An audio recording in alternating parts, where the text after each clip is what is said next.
आज की वीडियो में मैं आपको बताने जा रहा हूँ कि जब आप पूजा करते हैं तो आपको झटके क्यों लगते हैं। कई बच्चों ने बार बार ये प्रश्न किया था कि गुरुजी जब हम पूजा करते हैं तो अंदर से ऐसा लगता है जैसे कोई झटका लग रहा है, और ये झटके किस कारण लगते हैं। नेगेटिविटी है या कोई पॉजिटिविटी है, कोई देवी शक्ति है या कोई प्रेत है, इसके बारे में खुलकर बताइए।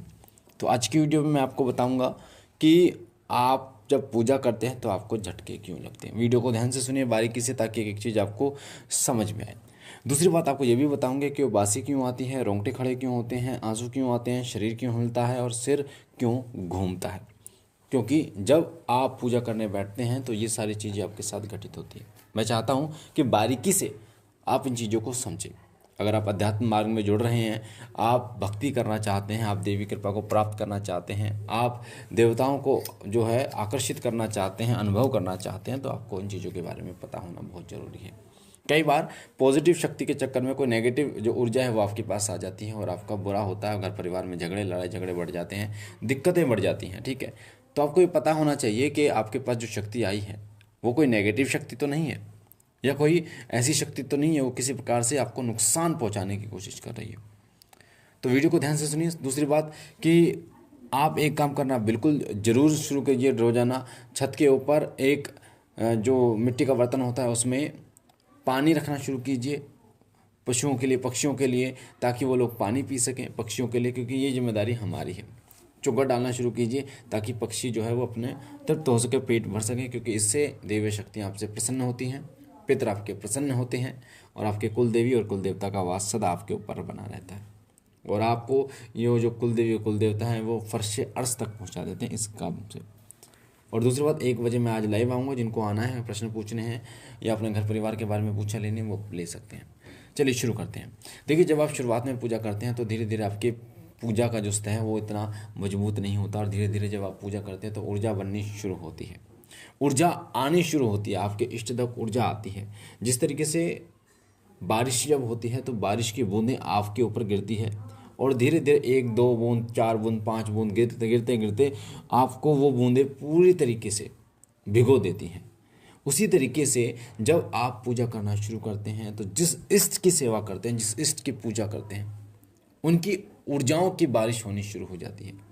कभी 1 किरण, कभी 2 किरण, कभी 3 किरण। तो इस प्रकार से आपको ऊर्जा धीरे धीरे प्राप्त होती है और आपका शरीर उस ऊर्जा में भीगता चला जाता है, भीगता चला जाता है, आपकी आत्मा तक वो ऊर्जा पहुंच जाती है। इसी कारण से इसी ऊर्जा के माध्यम से आपका जो ओरा है वो तैयार होता है, और जिसका ओरा जितना ज़्यादा मजबूत होगा उतना ही वो तेजवान होगा, उतनी ही देवी शक्तियाँ उसके तरफ आकर्षित होंगी। कोई नेगेटिविटी उसके शरीर में फिर प्रवेश नहीं कर सकती है।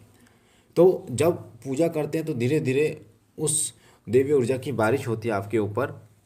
तो एक ऐसा समय आता है जब वो ऊर्जा धीरे धीरे बढ़ जाती है। काफ़ी बढ़ जाने के बाद क्या होता है, आपको सबसे पहला जो आपको क्या होता है, सबसे पहला कारण होता है जो आपको उबासी आती है। उबासी आनी शुरू हो जाती है, बड़ी बड़ी उबासियाँ आती हैं आपको।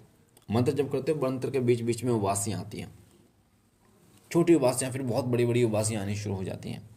5 सेकंड, 10 सेकंड की उबासियाँ तक आपको आनी शुरू हो जाती हैं। वो ऊर्जा के कारण होता है, क्योंकि वो जो ऊर्जा है आपके शरीर में जब अवशोषित की जाती है ना, जब आपके शरीर में जाती है, अवशोषित होती है, वो ऊर्जा आपके शरीर को शुद्ध करने का काम करती है। सबसे पहले वो आपके मूलाधार चक्र पर बैठती है और मूलाधार चक्र को शुद्ध करने का काम करती है, जिससे क्या होता है कि जैसे आपने जल देखा है, पानी को जब गर्म करते हैं तो ऊपर भाप निकलती है, तो वो भाप ऊपर की तरफ ही तो जाती है। ऐसे ही जब आपके मूलाधार चक्र पर ऊर्जा बैठती है और मूलाधार चक्र को जब वो जागृत करती है और मूलाधार चक्र जब घूमना शुरू होता है, तो उससे जो नेगेटिविटी यानी कि अपवित्रता निकलती है वो मुंह के जरिए बाहर निकल जाती है। दूसरी बात, रोंगटे खड़े होने आपके शुरू हो जाते हैं। जो रोंगटे हैं आपके वो खड़े होने शुरू हो जाते हैं, ये आपके इष्ट की कृपा का ही एक कारण होता है।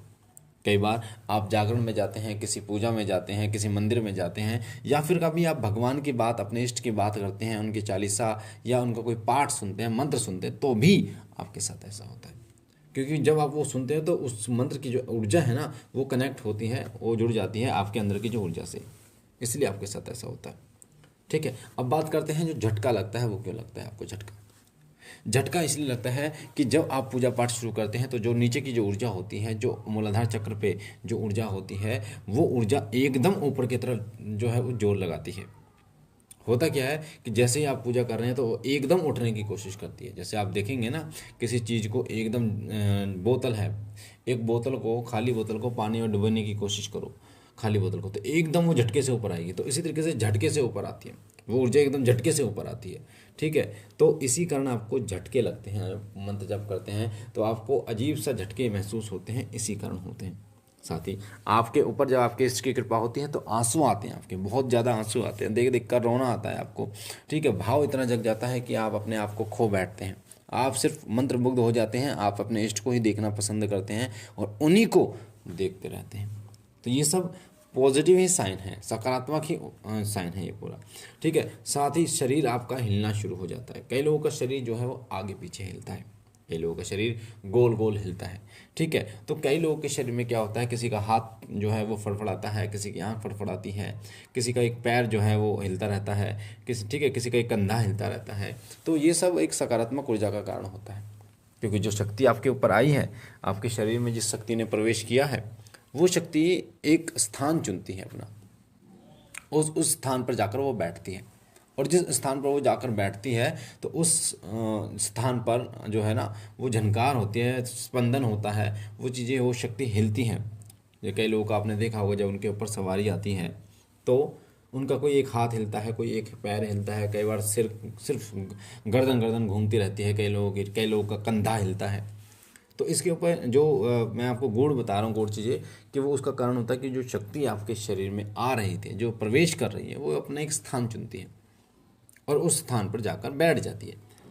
तो जब इसी कारण से ऐसा होता है। ठीक है, और सिर जो घूमता है, वो सिर जो घूमता है, तो अगर सिर घूमेगा, सिर पर वो बैठेगी तो वो आगे चक्र पर जाकर बैठती है। और जो आगे चक्र पर बैठती है तो आगे चक्र पर क्या होता है, आगे चक्र के बीच में जब वो बैठती है तो आपका सिर जो है वो बहुत तेज़ी से रोटेट होता है, गोल गोल घूमता है। तो ये सब कारण हैं और ये सब सकारात्मक कारण हैं, कोई नकारात्मक कारण नहीं है। कई बच्चे ने प्रश्न किया कि गुरुजी क्या जो सिर घूमता है या रोंगटे खड़े होते हैं, क्या ये नेगेटिव कारण है? ऐसा कुछ भी नहीं है, ऐसा कुछ भी नहीं है बच्चा। इस चीज़ों का आपको ध्यान रखना चाहिए। और दूसरी बात, अपने इष्ट पर भरोसा करना चाहिए। कई बच्चे लाइव में पूछते हैं कि गुरुजी मेरी पूजा स्वीकार हो रही है कि नहीं हो रही है?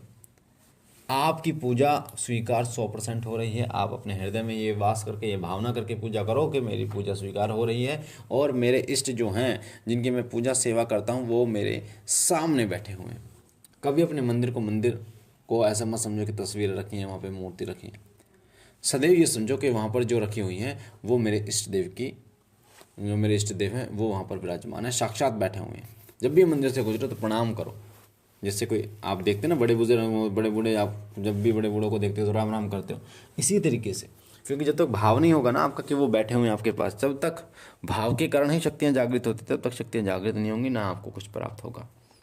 तो मुझे आशा है ये जानकारी आपको पसंद आई होगी। पहली बार चैनल पे हैं तो चैनल को लाइक कीजिए, शेयर कीजिए, सब्सक्राइब कीजिए और शिव कृपा परिवार से जुड़िए। बाबा भोलेनाथ सब पर कृपा करे, घर परिवार में सुख समृद्धि रखे। और हम मिलते हैं एक नई जानकारी के साथ, तब तक के लिए ओम नमः शिवाय, ओम नमः शिवाय, ओम नमः शिवाय।